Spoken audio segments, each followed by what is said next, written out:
প্রিয় দেশবাসী, দেশের একটা ক্রান্তি লগ্নে শোকাবহ অবস্থায় আপনাদের সামনে এসেছি। আপনাদেরকে বলতে চাচ্ছি, আজকে জানাতে চাচ্ছি, ভেবেছিলাম জানাবো না, কিন্তু এখন জানাতে বাধ্য হচ্ছি। আমরা বৈষম্য বিরোধী ছাত্র আন্দোলনের পক্ষ থেকে স্পষ্ট ঘোষণা করতেছি, আগামী কালকে সারা দেশে প্রতিটা পাড়া মহল্লায় প্রতিটা জায়গায় বিক্ষোভ কর্মসূচি পালিত হবে।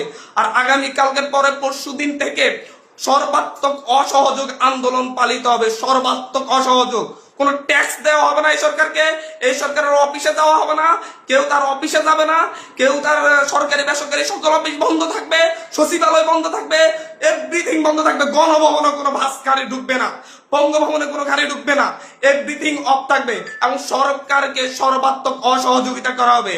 কেউ ট্যাক্স দিবেন না, প্রয়োজন বিদ্যুৎ বিল দেওয়া যাবে না, গ্যাস বিল দেওয়া যাবে না, প্রয়োজনে কাঠে রান্না করা হবে, প্রয়োজনে প্রত্যেকে প্রয়োজনে মোমবাতি জ্বালানো হবে। তারপরে যদি বিদ্যুৎ চলে যায়, যদি বিদ্যুৎ লাইন কেটে দেয়, তাহলে আপনারা প্রত্যেকে মোমবাতি ব্যবহার করেন প্রয়োজনে। তারপরে এই সরকারকে কোনো সহযোগিতা করা হবে না, আর বসে থাকা যায় না। আমরা সারা দেশের ছাত্র, নাগরিক, অভিভাবক যে অবস্থানে আছেন, মা বোন, প্রত্যেককে বলবো, আগামীকাল থেকে আপনারা প্রত্যেকে রাজপথে থাকবেন, প্রত্যেকে প্রতিটা বাড়ি থেকে রাজপথে থাকবেন।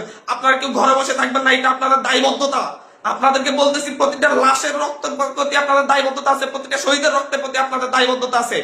আমি সারা দেশের প্রত্যেকটা নাগরিককে বলবো, আপনার যদি একটু লজ্জিত হন, আপনি যদি এই বিচার চান, আপনি যদি এদের বিরুদ্ধে দাঁড়াতে চান, আপনি ঘরে থাকতে পারেন না। আপনার প্রত্যেককে রাস্তায় নেমে আসতে হবে।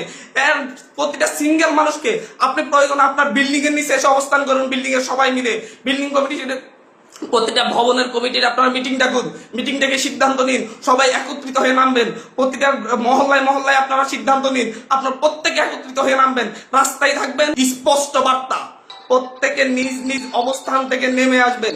প্রতিটা ঘর মহল্লা, প্রতিটা পাড়া, প্রত্যেকটা মানুষ আপনারা রাস্তায় নামবেন। কালকে সারা দেশে বিক্ষোভ মিছিল অনুষ্ঠিত হবে হত্যাকাণ্ডের বিরুদ্ধে, এবং পরশুদিন থেকে সর্বাত্মক অসহযোগ আন্দোলন চলবে। কোন ধরনের সহযোগিতা করা হবে না। প্রত্যেকটা দল, প্রত্যেকটা মতের মানুষকে বলবো, আপনারা সংগঠিত ভাবে ঘোষণা দিন। প্রতিটা দলকে বলবো, বিএনপি হোক, বাম হোক, ডান হোক, যত দল আছে প্রত্যেকটা দলের প্রতি উদাত্ত আহ্বান। ধর্মভিত্তিক দল হলে ধর্মভিত্তিক দল, ডান দল হলে ডান দল, বাম দল হলে বাম দল, জাতীয় ঐক্যমতে প্রত্যেকে রাস্তায় নেমে আসবেন। প্রত্যেকে রাস্তায় নেমে ঐক্যবদ্ধভাবে আপনারা জানান দিবেন, এইটা বাংলাদেশে চলতে পারে না। পুলিশ বাহিনীকে বলবো, আর গুলি ছুটবেন না, দয়া করে। আমরা আপনাদেরই সন্তান, আপনাদেরই ভাই, আপনাদেরই অনুজ। আমাদের আন্দোলন শান্তিপূর্ণ ছিল, শান্তিপূর্ণ থাকবে। প্রত্যেকটা নাগরিক প্রতিটা জায়গা থেকে তার নিজ নিজ অবস্থান থেকে সর্বোচ্চ সতর্কতা নিয়ে কালকে থেকে রাজপথে থাকবে। প্রিয় দেশবাসী, আপনাদেরকে বলবো, ঐক্যবদ্ধভাবে রাজপথে নামুন, এবং কালকে বিক্ষোভ মিছিল পালিত হবে। পরশু দিন থেকে আমাদের সর্বাত্মক অসহযোগ আন্দোলন চলবে।